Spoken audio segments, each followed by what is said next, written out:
Okay, so this is going to be a tutorial on how to do a longtail cast on, the stretchy longtail cast on. And the first thing that you're going to do is determine how many or how long you want your tail to be. I've found the easiest way with longtail cast-ons is to go ahead and pull about 4 or 5 inches of your yarn out.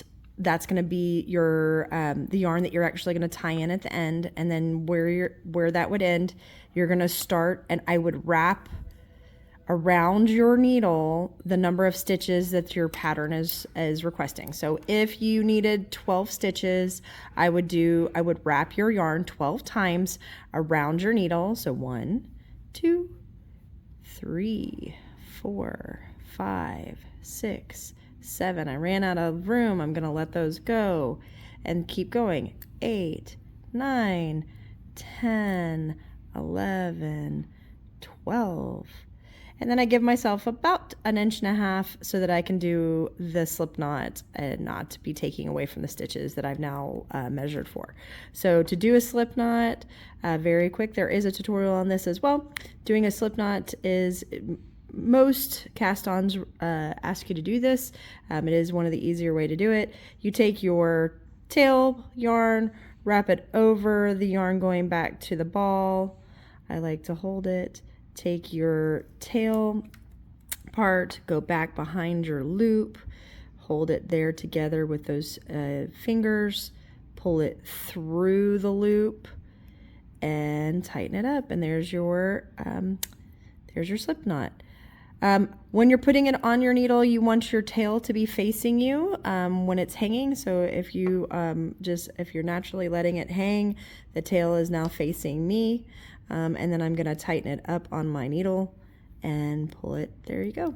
Don't do it too tight because you do want to be able to move it. It's also, when you start knitting, you want to be able to put your knitting needles in those loops. So make sure you don't get too tight on your needles, but just where it's snug against the needle.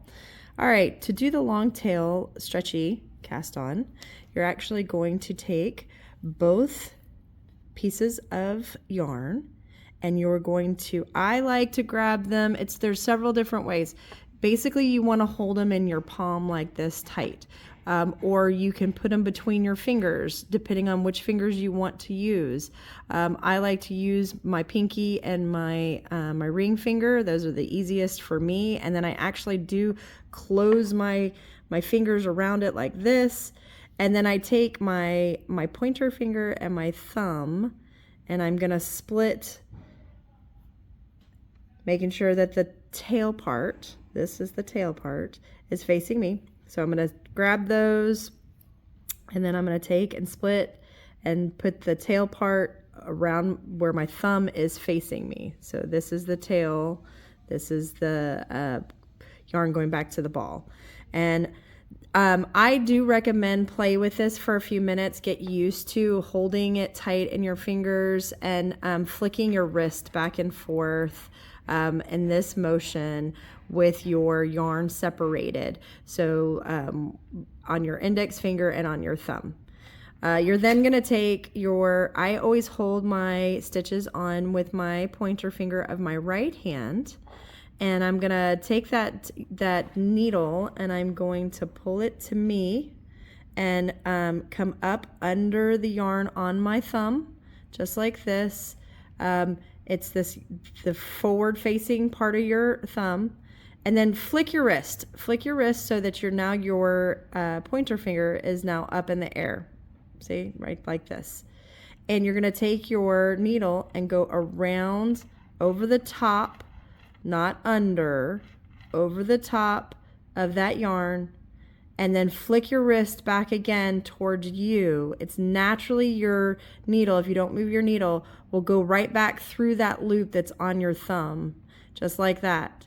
And then I'm going to take this finger, I'm going to hold that new stitch onto my needle, and I'm going to take my thumb out just like this, and I'm going to grab the yarn that's going back to the tail, initial tail, and I'm going to pull it tight just like this. And now you're actually ready to start the next stitch. You've now have 2 stitches on your needle, and you're ready to start doing another one on on your process. So you go back under the thumb, flick your wrist over, not under, over the top of that yarn that's going to your pointer finger. Flick your wrist back up so that your thumb is back on top, and come back through that loop, through the loop that is on your thumb. Hold it there with your pointer finger. Let the yarn go off of your thumb and grab that yarn that's going back towards the tail, and pull it tight. And now you have 3 on your needle. Let's say you accidentally drop your yarn, not a big deal, or it kind of gets wonky, or it gets out of your hands.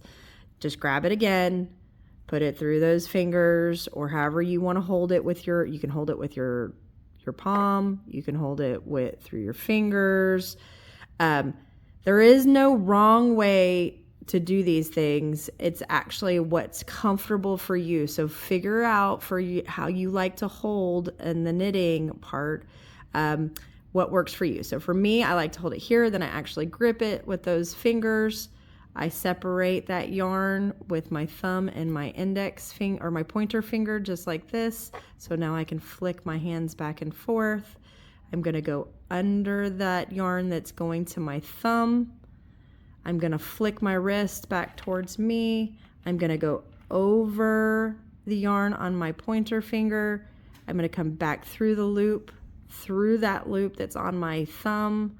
I'm gonna grab that stitch with my pointer finger so it doesn't slip off.